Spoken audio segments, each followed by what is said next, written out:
Hey everybody, welcome back to Iron Oak Sawmill, where we're going to be digging into the Kubota BX1500 today. As you can see, it's in the shop here, up on the jack stands in the front end. Loader's been taken off, sitting out here in the yard. You've seen what this tractor can do. You've seen what it's been through. It's been used quite a bit, but since we have purchased the new, well, not new, but the other tractor, the L2501, we're going to be taking this one out of service for a little while and doing some work to it, getting it all ready for its easier life, let's say. It's going back to just mowing grass and moving mulch and maybe a little bit of dirt here and there, towing the sawmill around when need be, but no more pounding logs or anything like it's been through. The biggest problem we've had that developed on this was that the final drives here in the front end on both sides, as you can see right up here, there's a seal between this, at this pivot point right here between the axle and the final drive. You've got the gear oil leaking out. And over on the other side, let me get this pulled over there by now. It's got a few other problems we'll be looking at too. There we go. As you can see, that one's soaking wet as well. One of the other issues we're going to be dealing with, we've replaced these. This is the second set that have been on here that I'm aware of. These boots just don't last. Kubota's done some updating on these, which was nice. We have an updated set on the way in. Ordered those last night. Also, the steering cylinder, what happens is there's a seal in the center of this. There's hydraulic steering. And as you turn left, one pressure goes in one side of that seal. When you turn right, pressure goes in the other side. And that makes your wheels turn. Problem is with this, if you turn slow, it doesn't steer anywhere, or the steering wanders and you're constantly correcting. And yeah, it's getting really bad. If you were driving down a paved surface, you're constantly correcting the wheel, and if you don't correct it in sort of a jerky motion, you know, quick pull to the wheel, it won't turn. So we've got a new one of these cylinders came in. One of the problems back in 03 to 05 when these were built, from my understanding, was there was a batch of these cylinders that came in that were not in spec. They didn't finish hone the inside of the cylinder, and it just chews up the seals, chews up the O-rings, and you end up with a steering problem within a few hours, from what I understand. This obviously has not been updated, and it needs to be replaced, because you can put new seals in it, put new O-rings in it, and everything else, and it's just going to go bad. So today, I know we're going to be working on the final drives. When the tie rod ends show up, we'll be doing those, and they should be coming in with the cylinder. So let's get started on these final drives and get them resealed. It's going to be fun. Okay, first things first, let's get the front wheels off. One, it's going to be easier to work on. Two, be easier to show you guys what I'm working on, okay? Oh yeah, want to introduce you guys. New tool on the mill, 1/2-inch drive, 1,600 foot-pounds of torque, impact driver, cordless, 20 volt, DeWalt XR. Yeah, I like DeWalt. Milwaukee, really like Milwaukee, but don't like the prices. So here we go.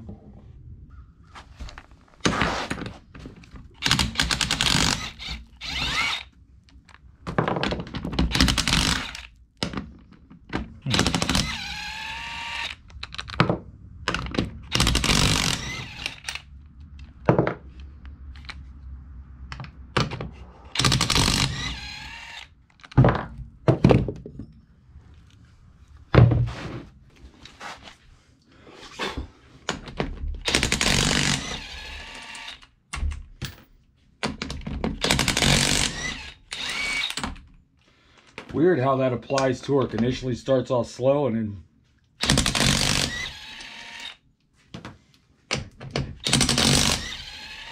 then there is no settings, or there are no settings on this. It's all or nothing. So it definitely does the job. If I'm not using that, I'd have to have my air drivers, and don't have my air drivers right now. one of the first things we got to do is you definitely do not want all this grease and dirt and whatnot falling down into that final drive system. So we're going to go ahead and get this cleaned up, and we'll be right back. All right, so we got them cleaned up.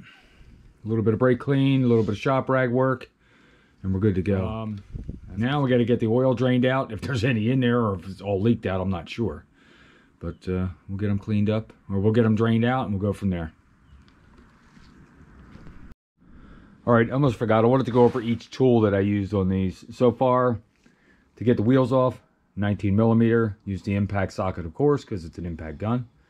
For this drain, we've got a 14 millimeter. And also on the top here, that's the fill cap. We can open that up to let some air come in behind it, or open up the dipstick here and let some air come in behind it. Because if you just take the drain out and don't allow air to come in behind it, it's going to take a while to get this oil out of here. So let's go ahead and get this opened up, crack this open, we'll go from there. Also, you see I'm wearing gloves. I don't mind getting my hands dirty, but I definitely don't want gear oil on my hands. If you've ever smelled 7590, which is what we're going to be putting in here, you know it stinks. Oil's looking pretty good. Not seeing a whole lot of silvery, flashy stuff. Now, like I said, this has been leaking, so more than likely these are very low. We haven't been using this much lately. It's been sitting. We drive it a little bit in the yard, and that's it. So, dipstick open, which is probably closed with a adjustable or pliers or something. There we go. Yeah, that's what I thought. There we go. Now we'll get a little bit more out of it. Just another note, guys, and I didn't even think of this. Between the dipstick and the final drive down here, there's a seal between there. That's what's leaking. That's what we're replacing. But that's actually preventing air from getting in behind from the dipstick to the final drive drain. So taking out this little fill plug, here, definitely lets it drain a little faster. So while we're waiting for that to drain, which is taking forever because it's thick gear oil, I'm going to go ahead and pull the cotter pin out of the bottom of the tie rod end here. And that helps secure the castle nut in place. I'm going to look at the back of my head here for a second so I can see what I'm doing. There we go. Just straighten that out. Now you can do it with side cutters, you can do it with dikes, you can do it with whatever you want to use to pull these out, whatever works for you, but a pair of vice grips usually does a decent job for me. Now you can either replace these or you can reuse them. I have extras so I can replace them. On this nut, 17 millimeter impact in this case, so I can get mine. Yep. All right, I think we fit in there. Yep. Nothing like sticking your new impact gun in the stinky oil, right? Nope, we're not in the oil. We're good to go. Ready? There you go. 17 millimeter castle nut. Typical for tie rod ends because you want to have that cotter pin in there to keep these from falling completely off. They can get loose, but the cotter pin will keep them from falling completely off and losing your steering. All right, guys, ball peen hammers over in the other shop. We've got a trusty old claw hammer here. But what we're going to do, I've seen guys online beating on the end of these to pop them out. Yes, I'm getting replacement ones. If something happens when the replacements get here that they're not usable, I want to be able to reuse these. So, and if you're planning on reusing this, you don't want to bang on the end of these. You're just going to mushroom it out, mess up the threads. Even if you leave the castle nut on there, forget it. Don't do it. Right here on this housing part where this tie rod passes through, tap on that. Give it a good wrap, and you should be okay. There we go. Overdid it there a bit. That's a thick casting though, guys. That should be fine. Never broken one doing that, ever. Turn. See, we don't want it to do this. So with that in there, and it'll come right back out, and it won't seat until you put the nut back on there and tighten it down. So we've got the 6 bolts for the final drive cover, I'm going to call it. If it's something different, tell me about it. Okay. What we're taking off here are these 6 bolts here. 1, 2, 3, 4, 5, 6. Popping this off. Then we're going to take a look inside. That's where we're going to pull the snap ring to drop the final drive off of here. Let's get these 6 out first.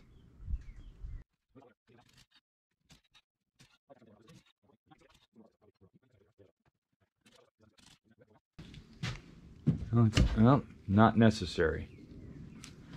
There we go. Want it? No, we're good.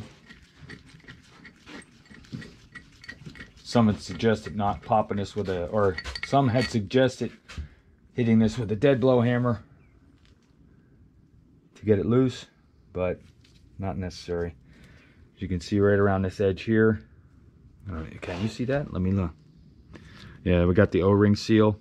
Just sits along that edge. Okay, what we're looking for, guys, is down in here. Hopefully I don't drop you in the gear oil. I'm gonna have to go buy a new camera. Right down in here, underneath, there's a snap ring. Luckily, the snap ring ends are right towards me. They did not spin around the backside. Sometimes I've heard some reports some guys had to deal with trying to fish that out of there, but pull this snap ring, let it drop down. That's all you got to do. You don't have to take it out. Just drop it down. Final drive drops out. And we have access to the seal that's on the top of it. Let's see if I can get in there. These might be too small to spread them open far enough.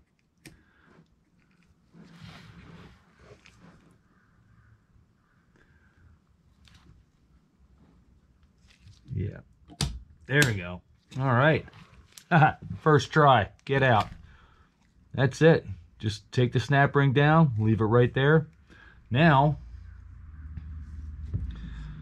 all we have to do is just drop this down. We got our snap ring out. First try. Surprised. And we pulled our tie rod out. Now, according to the instructions, this should drop right off. Or we might have to tap on it a bit. Let's give it a, hold on to it because you don't want this thing flying down there into your drain pan. There we go. All right. Slide that right off. You can see it. All right. There's our seal. Half of it. The other half is still on the shaft here. Yeah. And I can see why it's leaking. It's galled up. All right, like I mentioned before, this is a 2-piece seal. Half is in the final drive, which is over there. And the other half is up here on the shaft. This one, surface here, fits inside of the rest of the seal that's in the final drive. But I've already got the screwdriver started under here. In a couple of spots, you just kind of work your way around, side to side.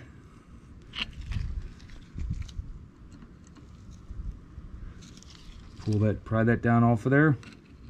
You do not want to gall the surface that sits on, so don't jam a screwdriver in there and tear that up. You have to be careful with that. It comes down fairly easily.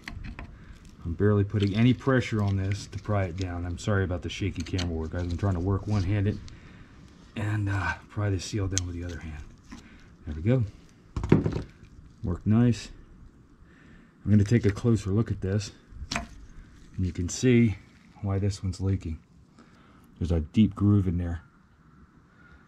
You can see it goes all the way around. I think that's the wear point. I think that's where it's leaking from. Either way, the seal's leaking. It's no good. And we're here to replace it. Like I showed you before, this is the other half of that seal. Now, when I showed you before, this was all packed with dirt and grease. Turned this upside down.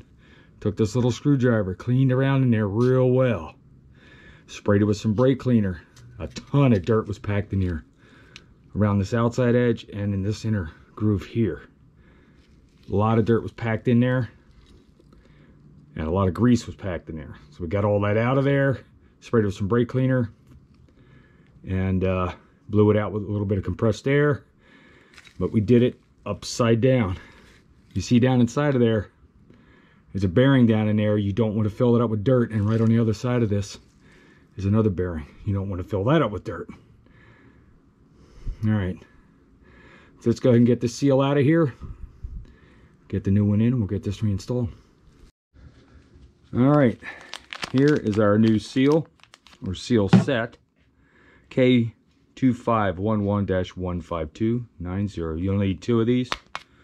Sorry, 1 for each side. Let's get you a better shot of that. There you go. K2511-15290. 2 each. You need 1 for each side if you're going to do both sides. It's one of those things where if you're doing one side, you're this far into it, you might as well do the other side. And as you get to the other side, it becomes much easier. So let's go ahead and open this up, take a look at it.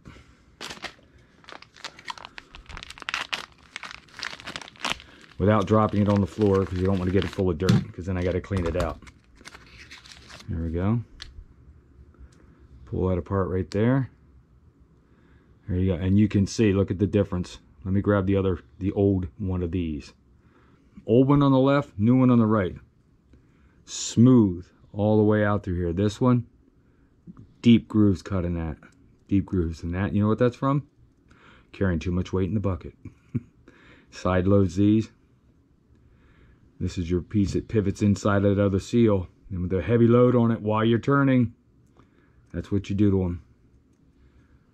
And that's what we did to it. So you can see why this one was leaking. Let's go ahead and get the new one in. Okay, guys. Ran into some concerns about how to drive this seal in. Alright. We all know it's a 2-part seal. Like I showed you before. This has an upper lip on it. Alright. You can't put a seal driver on top of this thing and push down on it for the most part, because it might damage that lip. What I want to do is I take the old half of the seal that was on the shaft, all right, put that in there and drive against this, okay? Driving against this is made to mate up to that. It's not going to damage this, okay? I'm not going to beat the heck out of it, okay? Just going to put it on there and we'll tap it in and get it going down in there. Like I said, if I put anything else on top of this seal, I feel like I'm going to damage it, because you can see there's an upper lip on this one. All right, so let's get prepped to do that. This has been cleaned up. Scotch-Brite, brake cleaner, everything else to get it cleaned up. So I think we're safe with putting that in there. Take a little bit of oil. I don't have any...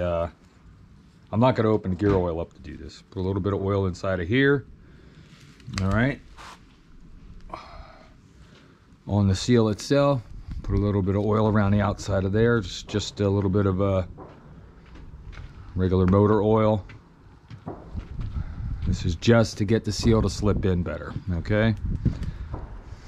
Place the old half of the seal into the new half, okay? Set that on there. All right, make sure it's going in square. This is a flange adapter for an exhaust system, 2.5 to 2 1/4. And put the 2 1/4 side down. I wasn't going to go out. I don't have any sockets this size. And I'm not going to go out and buy a socket for $20-some that I'm going to use as a seal drive. Seal driver kits that we saw do not have a hole in the center of them to allow for this shaft. So, impromptu. Okay? Gonna work around here. Get this driven in.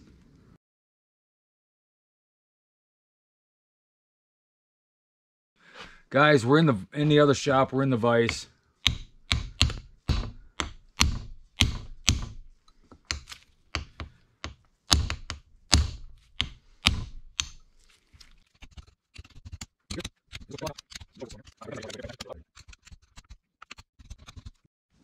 All right, guys, looking around the seal here, it's nice and even all the way around. It's not cockeyed in there at all.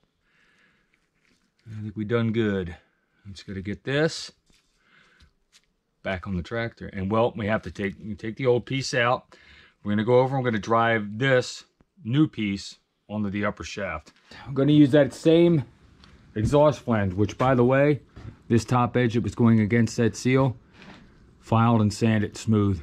Got our one half of the seal in. I'm going to take the other half, new half, and drive that up onto this shaft here. Now what we did under here, same thing, took cleaner and Scotch-Brite, cleaned the underside of this where this is going to mate up to it up there, just so it sits nice, because it's not a sealed surface, and it will rust a little bit underneath there. So we wanted to make sure that that wasn't going to be a problem. It's all been cleaned off. We'll just put a little bit of oil on it, a little bit of oil on the seal. Get that started on there. Again, keep it square. Take our exhaust flange, put that up there. Now I have to make sure I don't end up beating on the end of this shaft, because definitely don't want to do that. All right. Now again, keep it nice and square.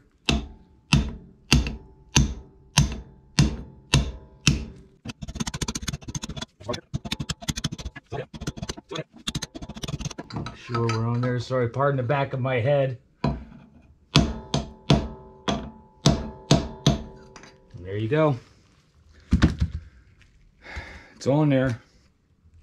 I'm sure someone somewhere makes a specialty tool just for this. I'm not buying it.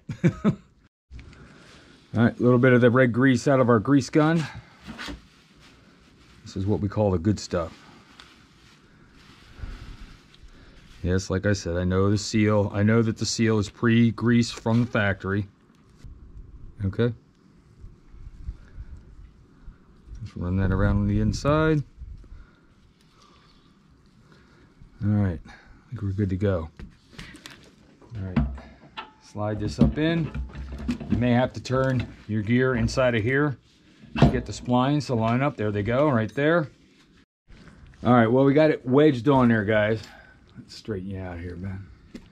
Okay, so we got this 4x4 wedged underneath of here, a couple of them stacked up, holding it up in place for now. Now I got to try to fish that snap ring into place.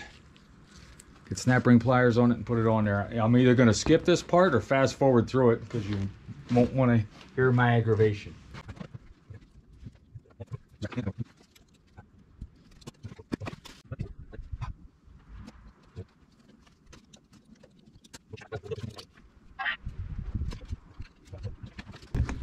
Well, I think we'll just consider that one luck. These are not the best snap ring pliers.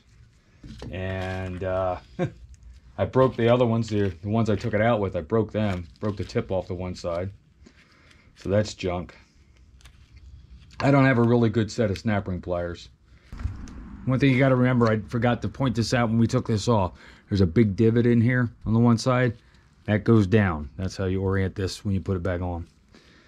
I almost forgot to let you guys know about that one. Thankfully I remembered.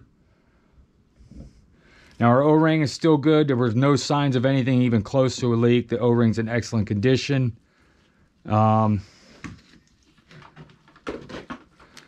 don't know. I still have to have the tie rods coming in. I can probably get another O-ring ordered up and replace that O-ring. I don't see a reason to. I mean, there's nothing wrong with it whatsoever. It's not even deformed. I'll just put a little oil around the O-ring. Just make sure it goes in right. And drop that right back in. Now I'm going to have some oil residue coming out of that. We'll get our magnetic tray here full of bolts. Now these look like they might have had some Loctite on them. I don't know. No, they're clean.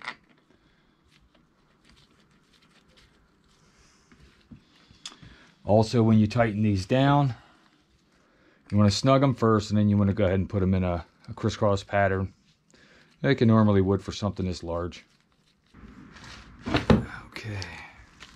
Now, just going to tap these in with the impact. Now, I'm going to tighten these by hand, guys. Found the torque spec on those bolts. They are 30 Newton meters. Now my nicer clicker torque wrench, as I call it, does not go that low. So I have my old beam torque wrench here that I've had for lots and lots of years. Torqued lots and lots of stuff with it, and did very well. So we're going to go ahead and use the beam torque wrench. Crisscross pattern.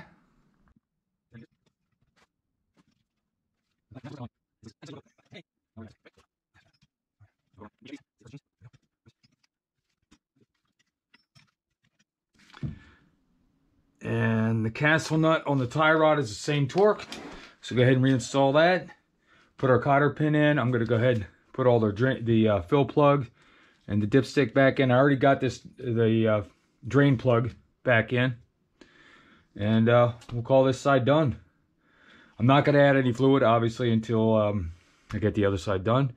The other side, same as this side. And we'll go from there. I'll bring you back when we're going to be doing the tie rod ends.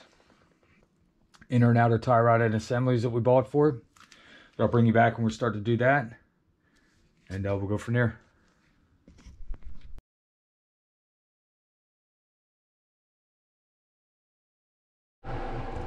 Okay, well, we're in a vise now. Let's shake the heck out of the camera.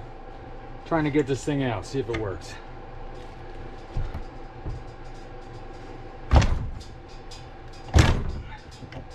Nope. Same thing I did with the last one. Ripped the spring out of it. Nope. Worked good the last time.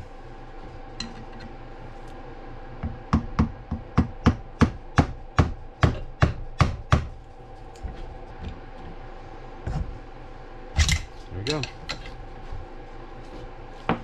Old school works every time, apparently.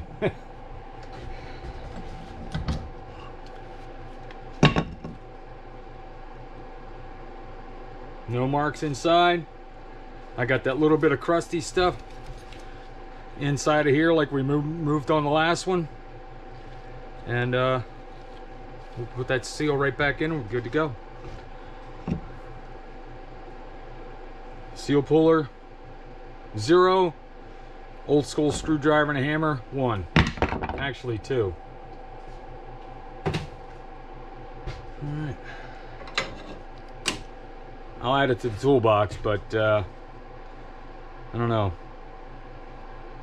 Maybe it's just not the right tool for this job. Well, everybody, that'll wrap it up here at the Iron Oak Sawmill. We're going to cut the video off here with the seals. We wanted to show a lot of the detail of getting those seals done in the front end. There's a lot to deal with, and we just couldn't find any videos on it, so we wanted to make sure we covered it pretty well. Hopefully it helped you guys out. We look around YouTube for BX1500 repair videos, nothing. We can't find anything. Every other BX model out there, yeah, we can find videos on them, but not the BX1500. Maybe because they were only made for a few years, like 03 to 05. And we bought those, we believe it's an 05 because we picked it up in 06 with only like 52 hours on it. And you know, this thing's got a lot of work. We're up to 1,700 plus hours on it. And they weren't all kind hours, but we've got the leaks in the front end sealed up. Next up's the tie rods and the steering cylinder, so hopefully you tune in for that one. Kubota guys, if you stop by to check this one out, thank you very much. Definitely appreciate that. If you liked it, hit the like button, share it with the other Kubota guys out there, and let them know they need to work on theirs. Come over here and check it out. All right. And if you liked it enough, check out some of our other videos you'll see here at the end especially, and go ahead and subscribe to the channel. So if you have any questions about what we're doing here at the mill, about the BX1500, the Sawmill, the wood splitter, or any of the equipment we're using here, be sure to put it down in the comments section. We're glad to help you out. And as always, thanks everybody for stopping out, and we'll see you at our next time.